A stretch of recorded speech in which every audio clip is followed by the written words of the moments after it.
All right, my second suggestion to you is to consider rule breaking.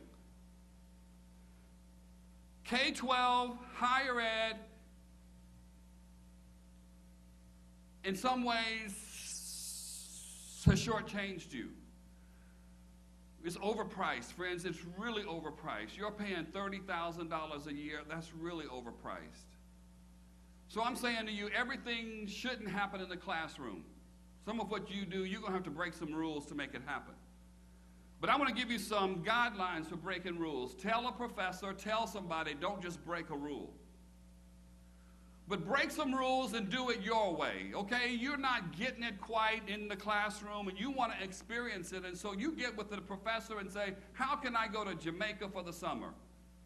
How can I go to China for the summer? I really want to immerse myself. I told you last night, study Spanish in elementary, Spanish in middle school, Spanish in high school, 5 years of Spanish in college. I still didn't feel like I had Spanish. Broke the rules. Took time off from my job, saying I'm going to Mexico City, I'm going to live with a family that doesn't speak any English. I wish I had broken that rule when I was in high school, because that's where I learned Spanish. I didn't learn it in the classroom. In fact, after I was there a month, I thought, what did I spend all that time for learning about the preterite and imperfect when I should have been right in the middle of the preterite and the imperfect? I remember the first night I got there, my mama didn't even speak any English, and she sat right down with some beans, cold beans too, y'all. Cold beans, some eggs, and some chorizo. And I'm looking at that like, I got to eat this? She said, sure, I made it just for you in Spanish. Well, I caught it. Friends, after a month, I quit wrestling with Spanish. And I'll never forget, I dreamt all night in Spanish. You laugh. It's brilliant. When your mind gives over and it says, I'm not going to force, I'm not going to try to stay in the English mindset, I'm going to let you linger in Spanish. I woke up, I was dancing, bro. I was kicking it because I had done it. Well, friends, break the rules. Your Spanish teacher isn't going to say, come on, let's go to Mexico, let's go to Costa Rica, let's go to Colombia. You just say, whoa, wait a minute. I really want to learn the language.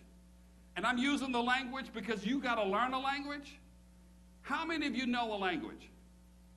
See, in a global society, this many men in here raise their hand knowing a language.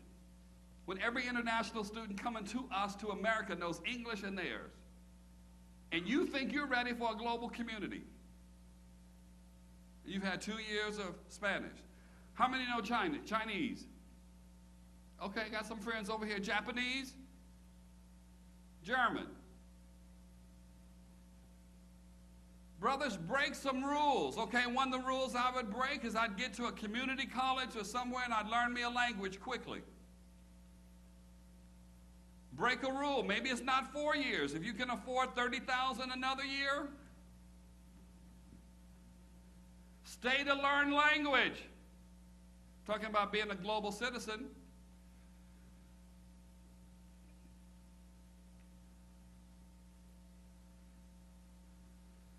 Everything you learn your first year is outdated your third. Jesus.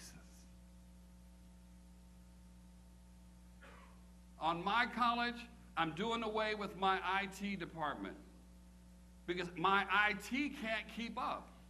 It's no sense in my students paying $71 a credit hour to take IT courses when my IT program is 5 years behind, and I know it up front. If you're IT, if you're technical, you're going to have to figure out how to self-educate. So you might as well get ready for it.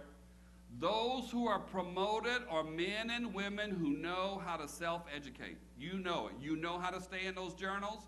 You know how to stay on the internet. You know how to make it work. Friends, if you're waiting for a teacher to come assign you and tell you what you need to read, you won't be a successful global citizen. Self-education is just critical.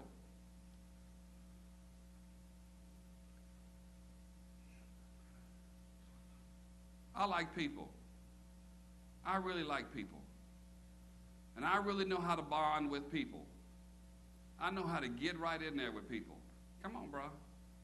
I know how to get right in there. I go to their house. I learn their culture. I try to learn their language. Because the global citizenship says I need to learn how to bond with people who don't look like me. And you think, why do I need to do that? Why do I need to learn how to bond with other people? You can answer that. Liberal culture. Liberal culture. You can have a seat. Part of it is because the workplace won't look like you.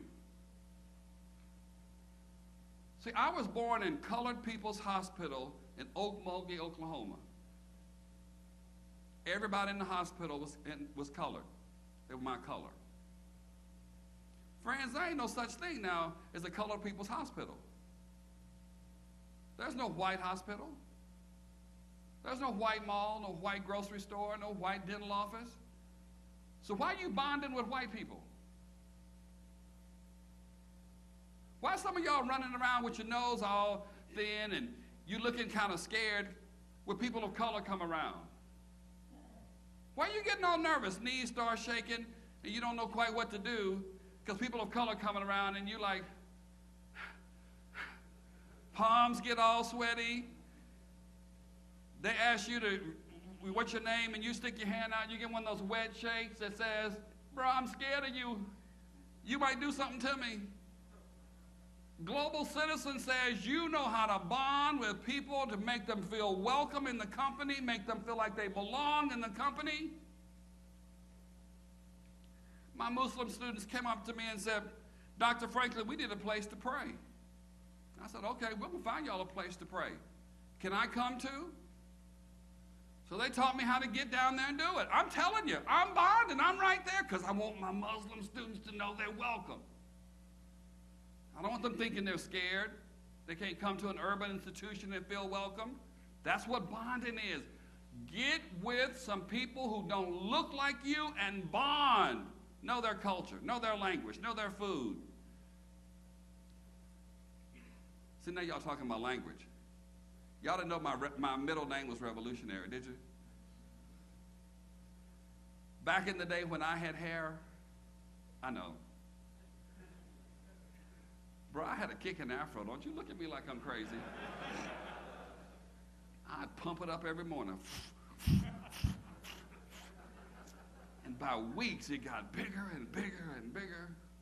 And I'd wear my dashiki on campus and put my fist up in the air. And I remember we were trying, when I was student government, we were trying to get a student evaluation, and the campus said we couldn't have one.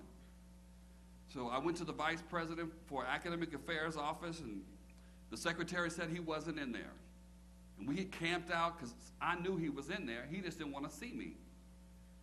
So I went back in, and she said, well, he's not here. I sidestepped her desk, went into his office where he was sitting cowardly in there, climbed on top of his mahogany desk, and I cussed that man out like it was no tomorrow.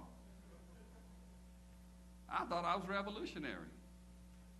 That's what we thought revolutionary was in the 70s. Big, bad, mean, cussing, fussing. Friends, I ain't talking about that kind of revolutionary. The revolutionary I'm talking about is you're going to have to transform your thinking to survive in a global community. Some of y'all are outdated. Some of you just got a cell phone mentality when you need an iPad mentality. You need an iTouch mentality. You need a whole new perspective mentality because the world is changing, and so you need to transform how you think. And let me help you understand. You're going to transform it so much, some of you, that even your parents are going to be concerned about your revolutionary thinking because your parents are not really excited to hear that your generation will begin the generation that will retire in foreign countries. Your generation. The data says it. That you will be the generation that starts the retirement in foreign countries. Revolutionary. So friends, you better get revolutionary. Because it is. It's going to happen. We're getting there. So what's my vision? Go back to the first page. What's my vision? What's my vision? Where am I going? Where am I headed? And friends, I want you to look at this every day. I want you to work this vision every day. This vision is going to give you propelled to move. This vision is going to give you the ability to get out of bed. This vision is going to give you the ability to tell your friends to shut up, shut the drama. I'm moving, I'm leaving, I'm tired. I have some place to go. That vision will keep you on target. That's what you need. You need a vision.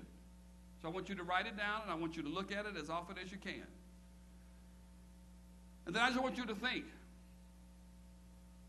As Caucasian families have less children, and brown families have more, you're going to come in contact with people that look just like this brother right here.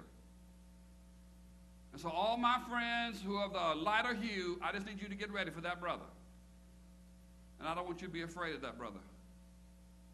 And when we come back here 25, 50 years from now, half this room will look like brothers of color. That's revolutionary. That is downright revolutionary. I can't wait to see it. Half this room is brown. Ooh, Jesus. But it's true. That's where we're headed. So are you ready? Yeah. Are you ready? Yeah. Sweetness. Loving it. All right, those of you that didn't say it, what's hindering you? What's stopping you? I wish we could have one-on-one. And if we get to the House of Blues tonight and we really need to have one-on-one, come on, let's have it. Because, friends, genuinely, from my heart, I want each one of you to exceed my living, my success. I want you to better me. I want you to do it better. Do it better than your father. Do it better than your grandfather. The only way you got to get unhooked, get those chains off.